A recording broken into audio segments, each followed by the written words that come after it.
The farm is located in Yass, a country town in regional New South Wales. Out here, kangaroos aren't something you go looking for, they're just there. Morning, evening, sometimes in the middle of the day. There's a mob of them somewhere on the property. Which is great, until you have two dogs like ours who keep chasing them, and they think that's the best game in the world. So we decided to build a fence along the ridge at the back of our house and give them a proper backyard to play in. After looking at many options, timber fence, color bond, and a few others, we decided to go with the swimming pool fence.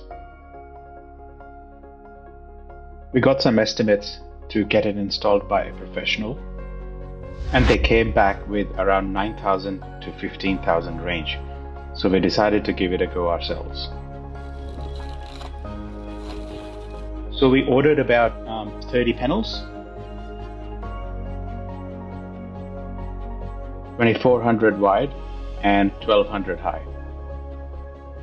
We also got some brackets, fence posts, gates, hinges, latches for the gates, and self-drilling screws to screw it all up. We are working with Yass clay. It's compacted and completely unforgiving once summer dries it out. The auger on the tractor got us most of the way, but every second hole needed extra work by hand to get it to the depth needed for the posts. We were aiming for about 600 mil deep to provide the stability required, but that took a while.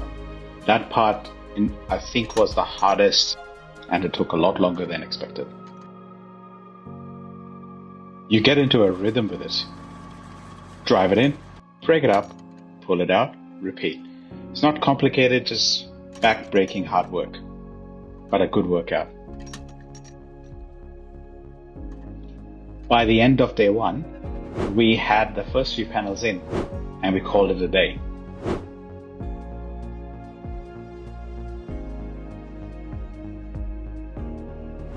A week has passed since we started, and as you can see, the weather is a bit overcast.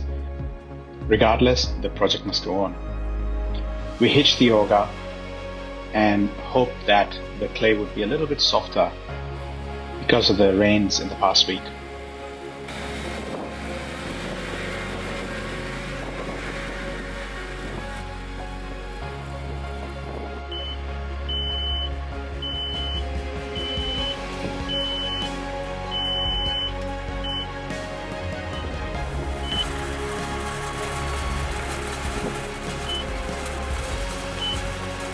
As soon as the auger bites in, I realized that the rain didn't do much. The ground is still rock solid. We're in for a long day. But nonetheless, away we go. More digging, drilling, digging, drilling, until we had our 600mm holes.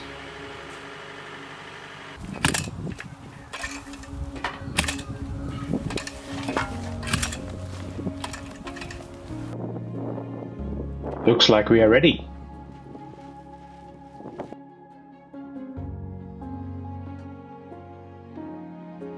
Little lesson we learned along the way.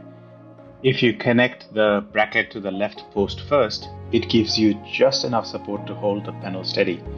Makes leveling a whole lot easier, and you're not wrestling with it the whole time. Just taking out the loose soil before we pour concrete in.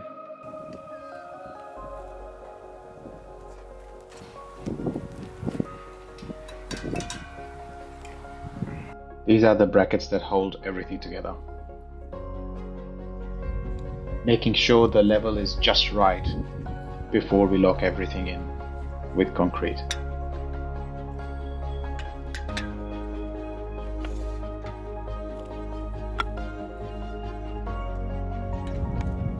Just starting the hole and then finalizing it using trampoline as my support.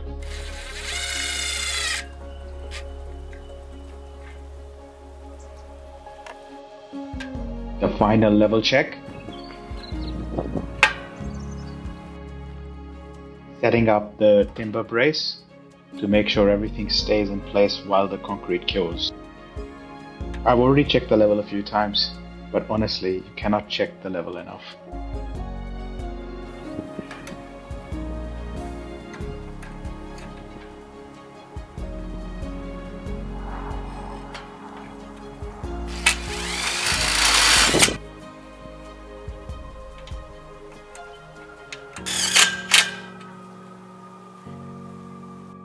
And again, we pre-drilled these holes to make it easier for us to screw in once it's in place. We went with a two-step approach with concrete. We used a small amount of rapid set around the base of the post, just enough to hold it in position while it cures. Then we came back and filled the rest of the hole with normal concrete mix. We used 5 parts sand and gravel mix and 1 part cement to make our concrete mix. Rapid set to hold, normal concrete to fill.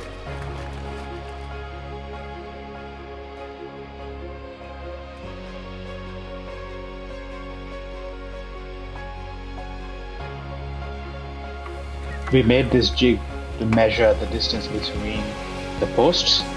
So here we are getting ready for the next post.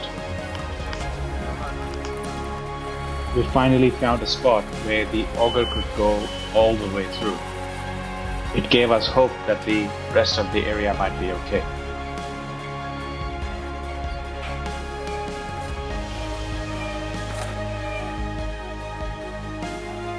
Just cleaning up the area a little bit. Loose soil doesn't go back in.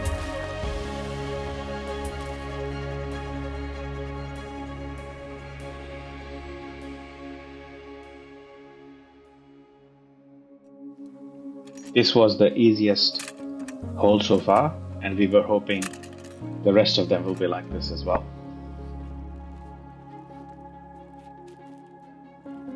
Preparing the next post by pre-attaching the bracket. Who knew that trampoline can come in so handy?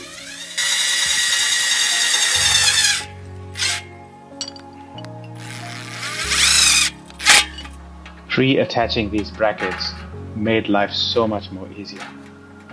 Almost like having an extra pair of hands to help you level the posts and the panels. Attaching the bottom brackets.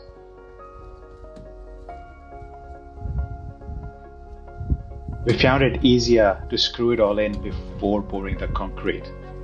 It just naturally held everything in place.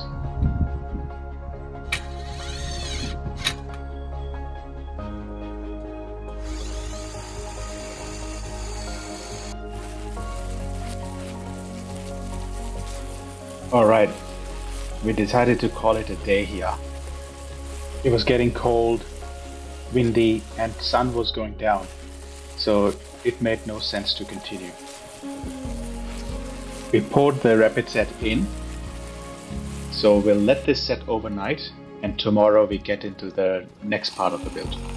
If you want to follow along, hit subscribe and stick around for part 2.